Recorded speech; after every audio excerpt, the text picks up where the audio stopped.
Bueno, estamos de regreso nuevamente aquí en su programa Energía, Combustibles y más. Recordamos que este segmento es patrocinado por Nets. Te llevamos más lejos. Entonces, Miguel, hay una pregunta que se quedó, que te hizo Ignacio, sobre estos nombres, el significado de Estos estos nombres, índices. de estos índices bursátiles que son los que uno ve a nivel macro, que el Nasdaq, que Correcto. esto. Exacto. Exacto, sí.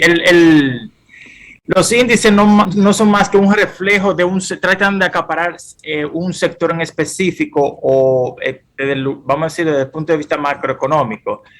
A veces se comete el delito, y yo soy culpable de eso a veces, que queremos entender que los índices de la bolsa de valores son un reflejo de la economía y no necesariamente tiene que ser así.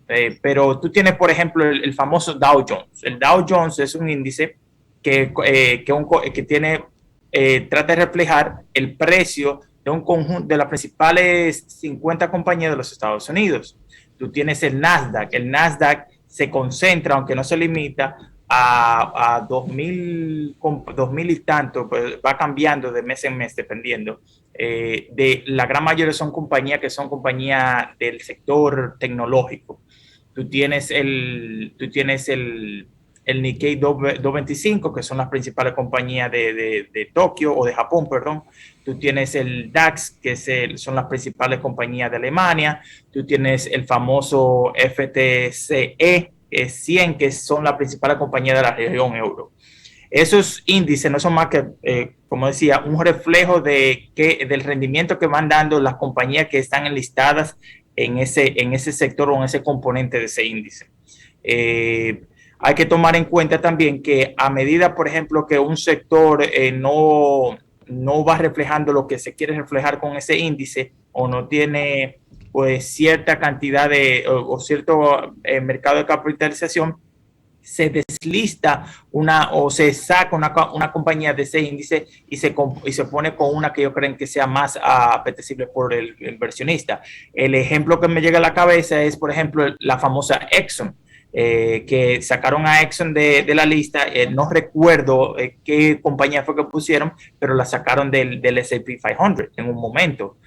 Y era por el asunto de que sus ganancias no se reflejaban con lo que eran los componentes del Dow Jones. Lo otro es que hay que tener también cuidado que por ejemplo, llega un momento en que una compañía crece tanto que su por ciento en función al precio del Dow Jones afecta mucho más que las demás. Por ejemplo, la última vez que yo chequeé el Nasdaq entre Apple, Microsoft y Google representan creo que más del 15% del componente del índice. Entonces eso tiene mucho más peso que el resto de la compañía en ese índice. Entonces, por eso es que se utiliza mucho.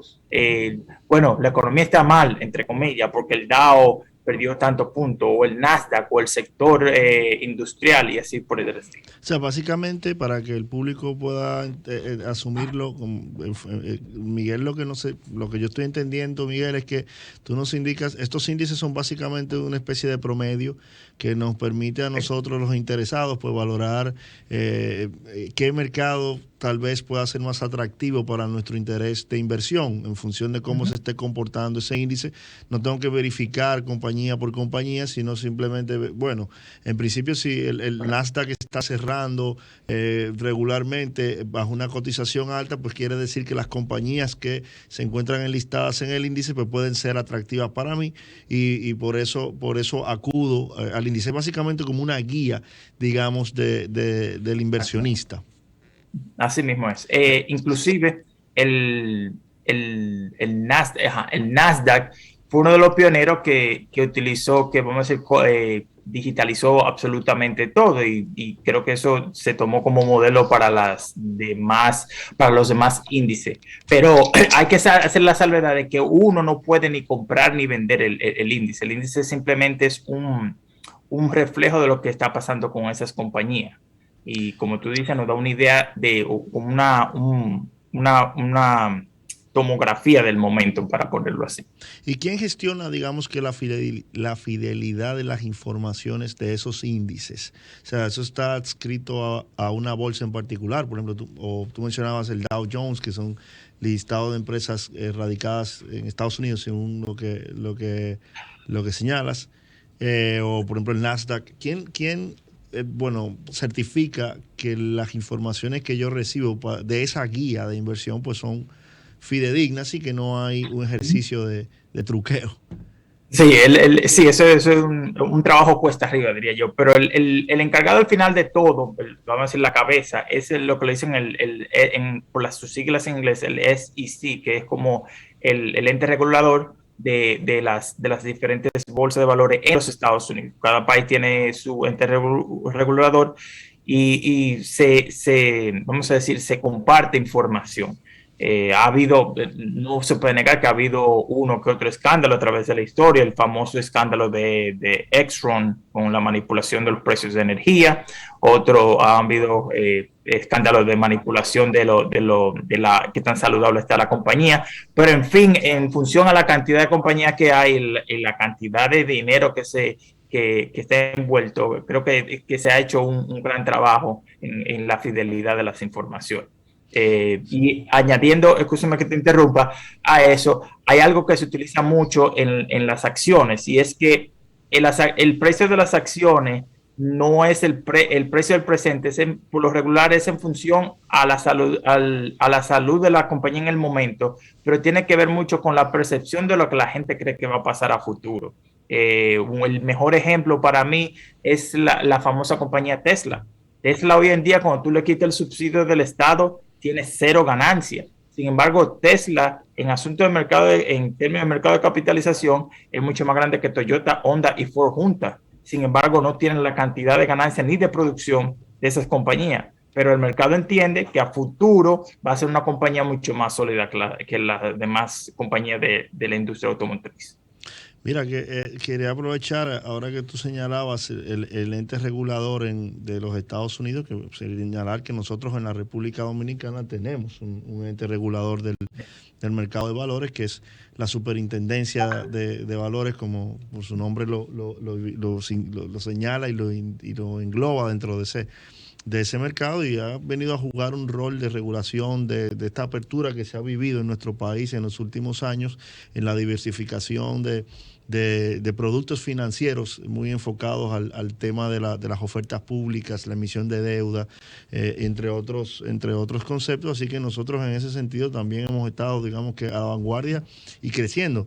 La gran cantidad de fondos de inversiones, de puestos de bolsa que hoy en día nuestro país refleja, pues evidencia una creencia del consumidor financiero en la fortaleza que tienen estos nuevos productos como tal dentro de un mercado que estaba prácticamente controlado en su momento por la banca tradicional, y que hoy en día pues ya demuestra mucha confianza en esta innovación financiera. De hecho, el propio gobierno inclusive ha perdido el miedo, como tú has dicho, en los últimos años pues se nota un ejercicio participativo inclusive ni siquiera tan solo limitado a la regulación, sino también incluso en la propia intervención como tal, a través de este tipo de productos que anteriormente, bueno, pues evidenciaban tal vez un riesgo muy elevado, pero que hoy en día pues generan confianza ya en el consumidor y hacen que se diversifique muchísimo el mercado de opciones financieras. Sí, inclusive yo le comentaba a Luis fuera del aire que ciertamente, para ser sincero, nosotros todavía estamos, diría yo, en una etapa verde, pero los pasos que hemos dado han sido pasos gigantescos. Hablar de bolsa de valores en la República Dominicana en el año 2000 era un cuento de hadas. Hoy en día tenemos la emisión, como tú dices, de deuda. Todavía tenemos que, ojalá y otras compañías se entusiasmen a poner acciones en la bolsa de valores, porque al final es ganancia para todo el mundo. El mejor ejemplo es el gobierno de nosotros. El mercado de la bolsa de valores ha servido como una plataforma para la liquidez de la deuda. O sea, cuando el gobierno tiene que emitir bonos en pesos, va a la bolsa de valores del país de nosotros. Obvio, tú tienes un intermediario como en todo. Y lo mismo, y también al mismo tiempo diría yo, que es un asunto de que nosotros tenemos que poco a poco asimilar esa cultura. Pensamos que el emitir deuda es un delito, sin tratar de salirme del tema, pero la gente tiene que entender que en todas partes del mundo todos los gobiernos emiten deuda y van a la bolsa de valores a emitir la deuda con un intermediario. Aquí en los Estados Unidos, guardando la distancia, pero el esquema es el mismo. El gobierno emite deuda, el Banco Central compra una parte y la otra parte la compran los ahorrantes que son los ciudadanos. Creo que el 40% de la deuda de los Estados Unidos es privada de ciudadanos que la compran en la bolsa de valores, como tú y como yo. Mira, Miguel, y qué bueno que señalas esa figura del intermediario, porque digamos que es una figura inclusive mítica en el ámbito de la bolsa de valores. De hecho, es un personaje que ha sido inclusive llevado al cine con mucha intensidad, y todos nosotros hemos visto en algún momento el deseo de convertirnos en un broker, como Jordan Belfort en el Lobo de Wall Street. Digo, quizás no tan delincuente como ese, pero sí es una figura que la verdad llama la atención en el mercado secular, porque siempre denota riqueza, denota mucho, o sea, opulencia y demás, y no sabemos bien cuál es el rol que ese intermediario juega dentro de este mercado, que es el famoso broker. O sea, que quisiéramos que luego de la próxima pausa, pues nos pudieras edificar en ese sentido de qué es esa figura del broker, del intermediario, por qué son tan exitosos regularmente, y por qué son también inclusive tan propensos a veces a caer en las vulnerabilidades del deseo mal habido, que como tal. De hecho, se pueden mencionar algunos que han pasado a la historia por la puerta de atrás por haberse inmiscuido en actividades dolosas. Pero eso lo tenemos que ver luego de la pausa. Energía, combustible.